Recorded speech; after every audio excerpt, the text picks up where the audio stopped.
Yo, what's up? Chris TV. Welcome back to my channel again, guys. Today is Thursday, guys, June 6.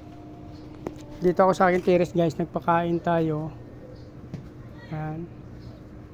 Dito tayo nagdilig ng plants kasi umulan kagahapon. Malakas ang ulan kahapon, guys. Dito sa Maynila. So, dito kasi, guys, nagpakain ako dito sa aking RDSS. Dito sa aking RDSS na tab, guys, nagpakain ako dyan. Pero ilang days ko nang napapansin dyan na puro na lang male ang nakikita ko dyan. So wala na ako nakitang female. Yan. Nagtago na sila, guys. Ayan na.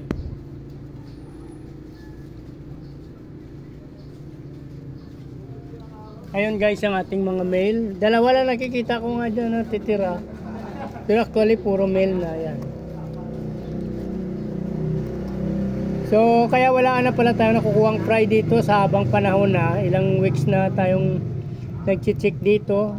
O buwan na nga, guys, wala tayong nakuha na dito. Mga ilang linggo din, may get na siguro 6 na linggo. Halos nag-check tayo dito, wala tayong nakitang female. So, ibig sabihin, wala na dito female.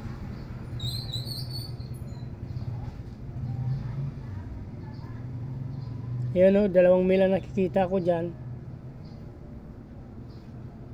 Kaya mayroon akong hinanda dito, guys. Kinuha ko dun sa ilalim ng aking.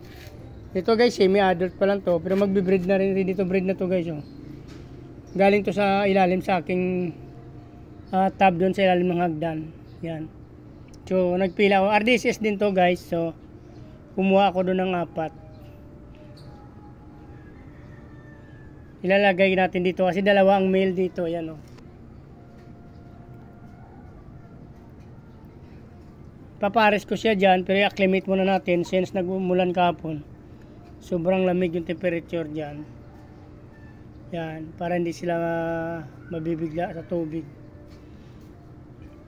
Napakailalim kasi yan. Nandito yung natin mga plants niya. So, may lupa ito na batya. Ay, kunti na lang lupa kasi napupunta dun sa kabila, guys. Nagdagan na lang natin to sakali. May time tayo. Actually may lupa to kasi lang. Kapag nilagay tayo ng tubig, napupunta dun sa kabila lang. Dito lang. Ayan, dumami. Pero magdadagdag tayo dyan. Ito, marami tayong plants dito, guys. Yan. Sari-sari dito, meron tayo duckweed dyan. Quaterlitos, meron tayong mga hornwort. Meron din tayong mga guppy grass dyan, guys. Oh. Guppy grass, hornwort, duckweed, tsaka ito nakalimutan ko to, guys. Sana yung dumami to kasi dalawa na lang sila. Oh. Ito pa isa, maliit na lang. Oh. Nakalimutan ko rin yan, guys, pero parang water lettuce din siya.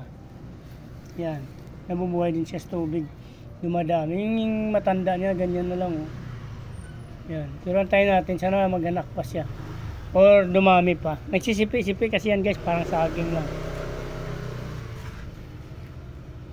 Dito, guys, yung janitor, hindi ko alam kung may nabubuhay pa dyan. May 3 pata dyan kasi 2 dyan namatay na. Mabaliit lang kasi. So lumaki na sila ng lumaki. Yan yung system dito sa akin. Yan. Meron pala ako dito, guys, plants. Actually nabubuhay din to sa tubig, guys, kahit walang lupa to. Pero kinuha ko to doon sa kapitbahay ng kaibigan ko, doon sa may carwash ko doon sa kabila. Ayan. Nakita ko kasi doon, pinapabayaan lang. Kahit maliit lang lupa, doon tumutubo sila. Kaso ang problema doon, simentado. So wala sila masyadong na lupa. So nag-decide tayo dito na kumuha ako doon, dinala ko dito. Ayan, guys, malalaki na sila. Oh. Dito natin i-design yan para masasalag nila yung init. Kasi pag tanghaling tapat dito, mga 1 to 2 PM yata. 2 PM hanggang 4 PM kasi nandito sobrang init. So yan, ipapala. Umano kasi, guys, gumagapang siya. So nag-decide ako na nilagay siya dyan. So ilang puno yan siya? 2. Oh. Yan. 3. Mayroon pa doon sa dulo. Yan, oh.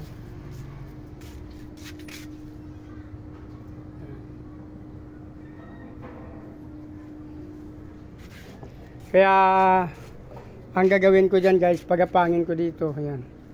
So 3 stem yan ang mahaba. Isa sa ibabaw, sa gitna, at saka sa ilalim.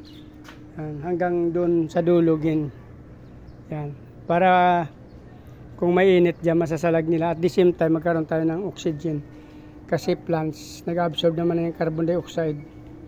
Nagiging oxygen yung labas niya. So, dito na lang guys, para hindi na mabang video natin. Nandito ako sa taas. Please like, follow, subscribe sa aking YouTube channel guys, Chris TV. Sama nyo rin notification bell para updated kayo sa mga video na in-upload ko araw-araw. Maraming salamat sa patuloy na support at panonood mga guys.